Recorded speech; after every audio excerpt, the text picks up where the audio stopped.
News, आवाज महाराष्ट्राचा। समाजातील गरजू घटकांना आधार देण्याच्या उद्देशाने अनंत फाउंडेशन आणि रुपाली शेखर ओव्हाळ यांच्या वतीने अनुसया ओव्हाळ शाळेत सामाजिक बांधिलकी जपणारा प्रेरणादायी उपक्रम राबवण्यात आला। या कार्यक्रमात गरजू विद्यार्थ्यांना शालेय साहित्याचे वाटप, ज्येष्ठ नागरिकांना चालण्यासाठी काठी तसेच दिव्यांग व्यक्तींना व्हीलचेअरचे वितरण करण्यात आले। या कार्यक्रमाला शुभ आशीर्वाद म्हणून आईसाहेब यांची उपस्थिती लाभली। कार्यक्रमाच्या अध्यक्षस्थानी नगरसेवक राहुल कलाटे होते। प्रमुख पाहुणे म्हणून माजी मंत्री राज्यमंत्री बाळा भेगडे, कामगार नेते इरफान सय्यद, विरोधी पक्षनेते भाऊसाहेब भोईर, नगरसेवक कुणाल वावळकर, श्रुतीराम वाकडकर, रेश्मा चेतन भुजबळ यांच्यासह अनेक मान्यवर उपस्थित होते। अनुसया ओव्हाळ शाळेमध्ये आर्थिकदृष्ट्या दुर्बल आणि गरजू विद्यार्थ्यांना शिक्षणाची संधी उपलब्ध करून दिली जाते। अशा विद्यार्थ्यांना शालेय साहित्याचे वाटप करून त्यांच्या शिक्षणाला बळ देण्याचा प्रयत्न या उपक्रमातून करण्यात आला। तसेच ज्येष्ठ नागरिकांना काठी आणि दिव्यांगांना व्हीलचेअर देऊन त्यांच्या दैनंदिन जीवनात मदत करण्याचा सामाजिक संदेश देण्यात आला। आणि यावेळी उपस्थित मान्यवरांनी शिक्षणासोबतच सामाजिक उत्तरदायित्वाची जाणीव प्रत्येकाने ठेवावी असे आवाहन केले। समाजातील गरजू घटकांसाठी अशा प्रकारचे उपक्रम सातत्याने राबवणे ही काळाची गरज असल्याचं मत त्यांनी व्यक्त केलंय। कार्यक्रमाला नागरिक, पालक, शिक्षक, विद्यार्थी आणि सामाजिक कार्यकर्त्यांची मोठ्या संख्येने उपस्थिती होती। अनंत फाउंडेशन आणि रुपाली शेखर ओव्हाळ यांच्या उपक्रमाचे सगळ्या स्तरातून कौतुक करण्यात आले। गरजू विद्यार्थ्यांच्या शिक्षणाला आणि दिव्यांग तसेच ज्येष्ठ नागरिकांच्या जीवनाला आधार देणारा हा उपक्रम सगळ्यांसाठी प्रेरणादायी ठरला। खरं तर उन्हावळे या ठिकाणी या भागातील गोरगरीब गरजू विद्यार्थ्यांना शालेय साहित्य वाटप कार्यक्रमाच्या निमित्ताने अनंत युवा प्रतिष्ठान त्याचबरोबर अनुसयाबाई ओव्हाळ यांच्या संयुक्त विद्यमाने माध्यमिक व उच्च माध्यमिक शाळा यांनी या ठिकाणी विद्यार्थ्यांना आज कार्यक्रम आयोजित केला। प्रामुख्याने आमचे सहकारी शेखरभाऊ ओव्हाळ असेल, त्याचबरोबर रुपालीताई असेल यांच्या माध्यमातून या कार्यक्रमाचं आयोजन केलं। आमचे सहकारी इरफानभाई असतील, लोमामा असतील आणि अनेक सहकारी या ठिकाणी उपस्थित होते। खरं तर शिक्षण हे वाघिणीचं दूध आहे आणि विद्यार्थ्यांच्या आयुष्यामध्ये त्यांना शालेय साहित्याची गरज पुरवण्याचं काम आजच्या कार्यक्रमाच्या निमित्ताने होत असताना त्यांच्या आयुष्यातला सर्वात आनंदाचा क्षण आज या ठिकाणी आम्हाला पाहायला मिळाला आणि ही गोष्ट आपल्या सर्वांच्या दृष्टीने महत्त्वाची आहे। एखाद्या विद्यार्थ्याचं आयुष्य घडवण्याचं काम आपण करतो, म्हणजे जसा मातीच्या गोळ्याला आपण घडवतो तसं विद्यार्थ्यांना पुढच्या त्याच्या आयुष्याचं घडवण्याचं काम ही शैक्षणिक संस्था करत आहे आणि अशा पद्धतीच्या चांगल्या उपक्रमामध्ये आम्हाला सहभागी होण्याची संधी मिळाली। या विद्यार्थ्यांच्या भविष्यातील शैक्षणिक करिअरमध्ये त्यांना चांगलं मार्गदर्शन मिळावं, त्यांना चांगल्या पद्धतीची दिशा मिळावी, हा जो उपक्रम शेखर भाऊ त्यांच्या सर्व सहकाऱ्यांनी अनंत अंबानी यांच्या प्रेरणास्थान म्हणून घेऊन हा कार्यक्रम चालू केला। मी त्यांचं मनापासून कौतुक करतो, त्यांच्या भावी कार्याला शुभेच्छा देतो। धन्यवाद। जय हिंद, जय महाराष्ट्र। महाराष्ट्र आणि देशातल्या आज जगामध्ये आपला भारत देश हा शिक्षणाचा हब झालेला आहे आणि पुणे हे विद्येचं माहेरघर आहे। त्यामुळे या विद्येच्या माहेरघरातून येणारी पिढी घडवावी, चांगल्या पद्धतीचे त्यांच्यावर संस्कार व्हावेत। संतांची भूमी आहे। शैक्षणिक वाटचालीमध्ये पुणे विद्यापीठाचा जागतिक रँकिंगमध्ये नंबर येतो। त्यामुळे आपल्या या भूमीला एक अनन्यसाधारण महत्त्व आहे। त्या ठिकाणी अशा पद्धतीच्या कार्यक्रमाच्या माध्यमातून प्रत्येक शाळेने विद्यार्थ्यांना एक चांगल्या पद्धतीची दिशा देण्याचं काम करतात आहे आणि त्याच पद्धतीचा उपक्रम या ठिकाणी झालेला आहे।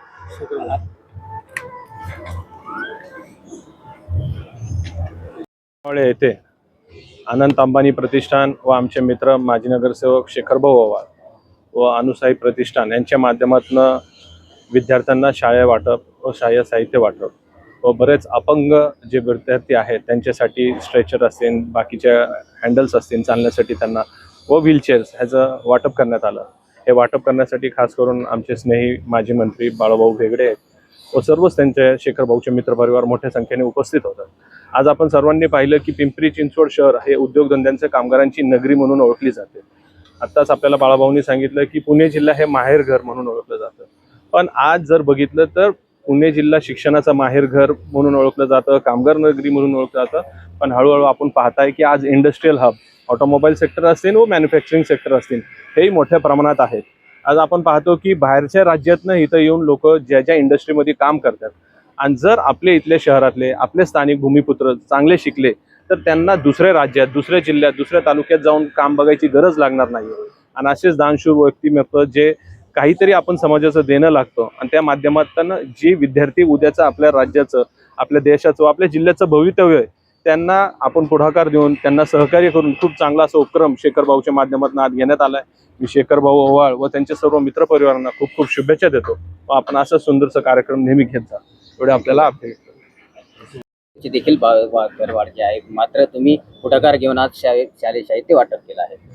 आज या ठिकाणी अनंत युवा प्रतिष्ठानच्या वतीने आपण जगाला हेवा वाटावा असं अनंत अंबानी साहेबांचं काम आहे.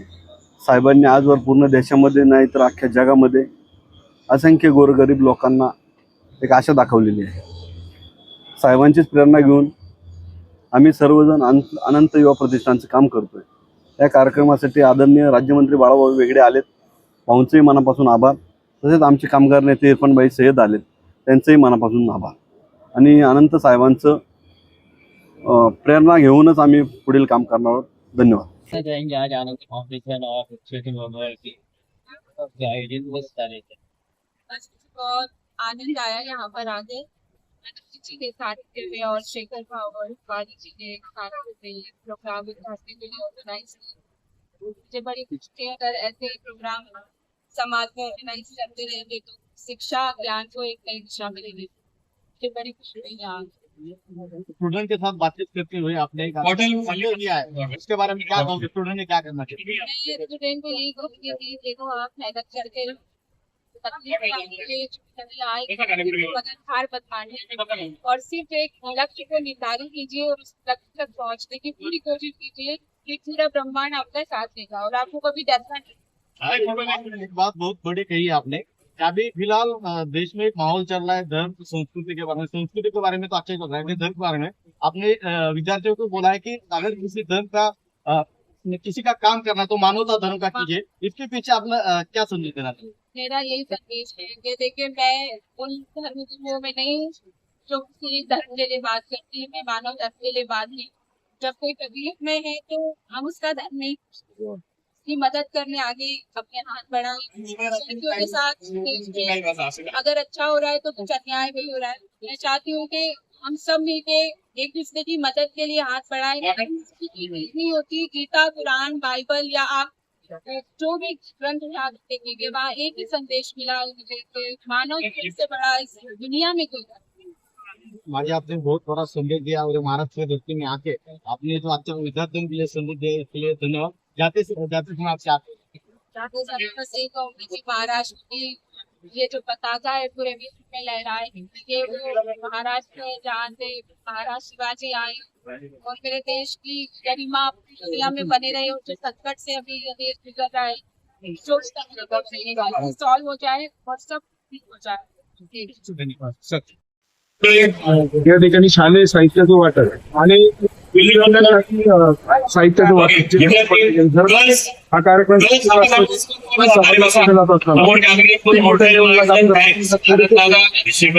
गरजू लोकांसाठी काम करणार ज्यांना त्या गरज आहे त्यांना सहायता मिळून देणं एक खूप चांगलं काम आहे. आणि अशा कामावर लोकांमध्ये चांगली भावना तयार होते. आपण मोठे होत काहीतरी लागतो आणि ते त्या घटकापर्यंत पोहोचवायचं कौतुक असतात. दादा आज हे शैक्षणिक वातावरण आहे, सामाजिक वातावरण आहे, सर्व पक्ष आणि संघटनाचे नेते पुढारी एका व्यासपीठावर दिसतील. असंच वातावरण एकत्रित राहावं आणि हे वातावरण पाहून आजच्या या अनुषंगाने आपण काय पिंपरी शहरात पुणे शहरात संस्कृती जपली गेली चांगलं काम होत असेल सर्वांनी येऊन ते शहराची संस्कृती आहे. विद्यार्थी आपण संदेश दिलेला आहे, बोललेलाच आहात. माध्यमातून आपण काय त्यांना विनम्र आवाज करायचं हा जीवनात येत असतो आणि संघर्षातूनच कळत विद्यार्थी घडत असतो. आणि ज्यावेळेस विद्यार्थी अभ्यास करतात तेव्हा त्यांना त्यांच्यासाठी त्यांच्या आई वडिलांची खूप कष्ट असतात. असे आई वडिलांची विद्यार्थ्यांनी देखील आणि आज जे आपल्याला गरजेचं आहे त्यात जास्तीत जास्त लक्ष देणं त्याच्या प्रावीण्य मिळवणं ही खरं तर विद्यार्थ्यांना ध्येय आहे माझे. आणि या सर्व विद्यार्थ्यांना मी किती वाटचाल शुभेच्छा. रुपाली शुक्रवार आनंद अंबानी युवा प्रतिष्ठान यांच्या संयुक्त विद्यमानाने आपण गरजू विद्यार्थ्यांना शालेय वस्तूचे वाटप व दिव्यांग गरजू लोकांना एक मदतीचा हात या कार्यक्रमाच्या माध्यमातून आपण देत आहोत. अनंत अंबानी सरांचे मी मनापासून आभार मानते, ज्यांनी मुलांच्या चेहऱ्यावर आनंद आणला. असेच आम्ही त्यांच्या माध्यमातून गोरगरीब विद्यार्थ्यांचे मदत करण्यात पुढे अजून प्रयत्न करत राहू. विद्यार्थ्यांना तळागाळातील विद्यार्थ्यांना सर्वांना मदत व्हावी अजून चांगली पद्धत. साहित्य वाटप 400 ते 500 विद्यार्थ्यांना आज शालेय वस्तूचे वाटप केले आहे. आणि दिव्यांग व्यक्तींना ते पण 100 ते 200 असतील. वॉकर असतील आणि व्हीलचेअर्स आणि स्टिक.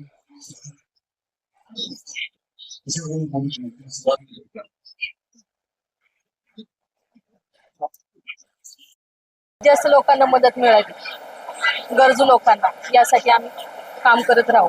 सर्व मित्र मंडळ आणि रुपालीताई यांच्या माध्यमातून आज या विद्यार्थ्यांना जे शालेय साहित्याचं वाटप झालं आणि एकदम चांगल्या प्रकारे हा त्याने उपक्रम राबवलेला आहे. ज्या शाळेतल्या विद्यार्थ्यांना आज आत्ता शाळा चालू झालेल्या आहेत, तर त्यांना लागणाऱ्या सॅक असतील, पाण्याच्या बॉटल असतील, असे साहित्य वाटप केले. एकदम चांगला उपक्रम त्याने राबवलाय. आनंद अंबानी यांच्या संस्थेच्या मार्फत शेखर भाऊ यांनी जो उपक्रम राबवलाय, तो चांगला उपक्रम राबवलाय. शेखर भाऊ आणि रुपालीताई यांसाठी भावी वाटचालींना हार्दिक शुभेच्छा. हो अण्णा, काय सांगाल आज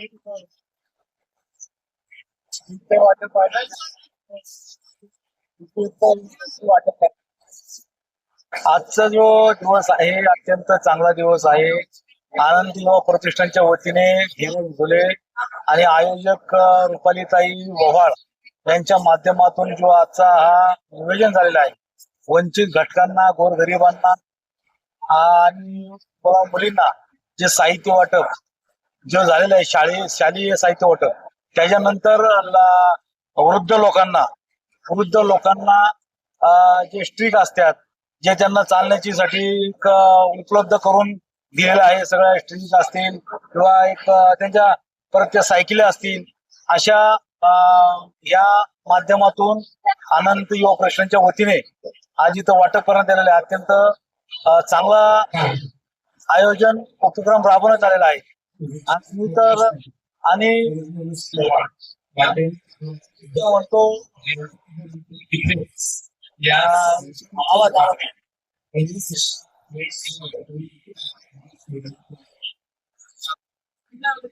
आजचा जो दिवस आहे त्या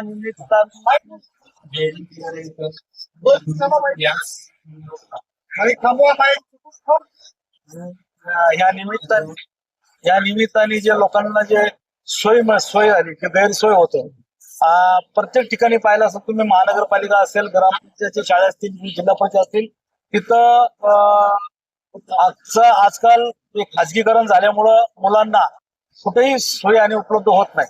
परंतु या अशा प्रतिष्ठान पुढे येतात, अशा प्रतिष्ठान पुढे आल्या पाहिजे, अशा संस्था पुढे आल्या पाहिजे. या संस्थेच्या निमित्ताने जे गोरगरीब वंचित घटकाला जे होतं न्याय मिळतं, तर असे न्याय मिळलं पाहिजे. मी एवढंच आपल्या आजच्या या कार्यक्रमाच्या निमित्ताने सांगाल. आजचा कार्यक्रम खूप छान झाला. रुपालीताई ओव्हाळ यांच्या माध्यमातून जो आनंद युवा प्रतिष्ठानच्या वतीने जो कार्यक्रम झाला, खूप छान झाला. असेच उपक्रम ते घेत राहतील. एवढंच मी आज या माध्यमातून बोलतो. शुभेच्छा, खूप शुभेच्छा देतोय आजच्या कार्यक्रमात. पुणे तसेच पिंपरी चिंचवड आणि महाराष्ट्रातील महत्त्वाच्या आणि ताज्या बातम्या पाहण्यासाठी महाराष्ट्र 18 न्यूज चॅनलला यूट्यूबवर सबस्क्राईब करा आणि बेल आयकॉन प्रेस करा.